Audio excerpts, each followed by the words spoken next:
जी आपको वेलकम कहते हैं अनदर सक्सेस स्टोरीज के साथ। हमारे साथ भाई हैं, हमारे स्टूडेंट हैं, इन्होंने हमारे पास इनरोलमेंट की थी डिजिटल मार्केटिंग और लोकल ई कॉमर्स के कोर्स के हवाले से। अच्छा, इनको चलने में भी काफी मुश्किल है, ये अपने भाई के साथ आते रहे, बड़ी टफ इन्होंने, इनके भाई ने भी ड्यूटी दी है। अब इनको सक्सेसफुली इन्होंने कर लिया अपना कोर्स कंप्लीट। अब आपके रिमार्क्स और रिव्यूज क्या, आपने क्या सीखा डिजिटल मार्केटिंग और ई कॉमर्स में?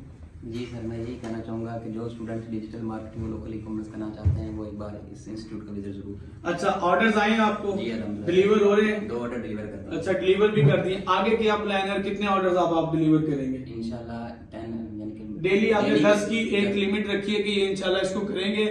और ये वो कोर्स करवाया जा रहा है जहां पे फिजिकली प्रैक्टिकली वर्क होता है। हर तरह का स्टूडेंट हमारे पास आ रहा है, 12 साल से लेकर 70 साल तक के लोग इनरोल हो रहे हैं, मेल फीमेल्स। तो अगर आप भी फिजिकली प्रैक्टिकली स्किल सीखना चाहते हैं तो हमें ज्वाइन कर सकते हैं।